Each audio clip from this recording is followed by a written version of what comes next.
ஏங்க இந்த மாதிரி இடத்துல எப்படிங்க சத்தமா பேசுறது? நான் எங்க போனாலும் என் சத்தம் தனியா கேட்கும். இந்த இடத்துல என்னால கத்த முடியல. ஏன்னா ரோபோவோட ஃபர்ஸ்ட் படம் தீபாவளி. அந்த படத்துல நானும் ரோபோவும் ஏம் ரவி சாரோட ஃப்ரெண்டா நடிச்சான். அப்போ லஞ்ச் பீரியட்ல ரோபோ வந்து நடிச்சு காட்டுவாரு கேப்டன் மாதிரி. அவரோட ஸ்பெஷலே கேப்டன் தான். ஜெய் ஜாதியாடா உன்னை பெத்துச்சு, ஜாதி ஜாதின்ற உன்னை பெத்தது உங்க உம்மாடா அப்படின்னு சொல்லுவாரு. எனக்கு இன்னும் ஞாபகம் இருக்கு. நான் சாப்பிட்டுட்டு இருந்தேன், லஞ்ச் டைம்ல சாப்பிட்டுட்டு இருந்தேன். அது எச்சு கையோட அப்படியே கை தட்டினேன். அப்படியே கேப்டன் எழுந்து வந்த மாதிரியே மிமிக்ரி பண்ணுவார்.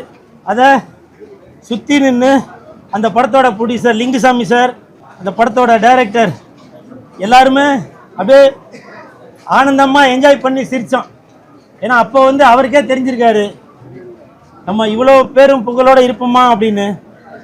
அந்த இடத்துல அவரோட மகள், அதுக்கு 3 வயசு இல்லை 4 வயசு தான் இருக்கும், அப்பா பண்ணுறதை பார்த்து அதுவும் புரட்சி தலைவர் மாதிரியே இப்படிலாம் கூட பண்ணோம். நாங்களாம் பார்த்து சிரிப்போம். அப்போ அந்த இந்திரஜாவுக்கு பேச்சு கூட வராது, அவ்வளோ சின்ன குழந்தை. அவருக்கா இந்த நிலைமை? ஒரு நாடக கலைஞராக இருந்து நாடக மேடையில் இருந்து இன்னைக்கு மக்கள் மனசில் இவ்வளோ இடம் பிடிச்சிருக்காரு. அந்த நடன கலைஞருக்கு அஞ்சலி சேர்த்து விதமாக தான் நானே நடனம் ஆடி வந்தேன். இப்போ ஒரு வாரம் முன்னாடி கூட ஒரு நிகழ்ச்சியில் சந்திக்கிறப்ப என்கிட்ட சொன்னார், குலு நீங்க வந்து இப்போ லெஜண்ட் சரவணனோட ரசிகர் மன்றத்தில் இருக்கீங்க போல, வீடியோலாம் நான் பார்த்துட்டு இருக்கேன் அப்படின்னு சொல்லிட்டு என்னுடைய அந்த கரகரத்த குரல்ல ஒரு மிமிக்ரி ஒன்று பண்ணி காமிச்சாரு. தண்ணியில இருக்கும் மீன், நாங்கள் லெஜண்டோட ஃபேனு அப்படின்னு சொல்லிட்டு அவரே சிரிச்சு கை தட்டினாரு.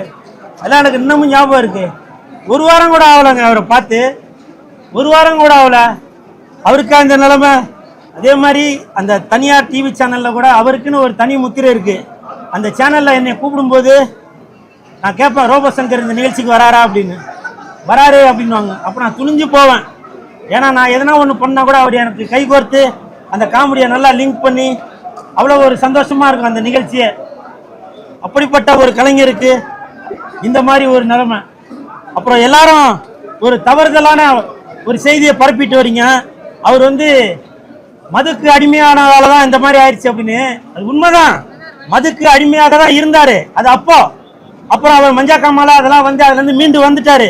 தயவு செஞ்சு அந்த தவறான செய்தியை யாரும் பரப்பாதீங்க.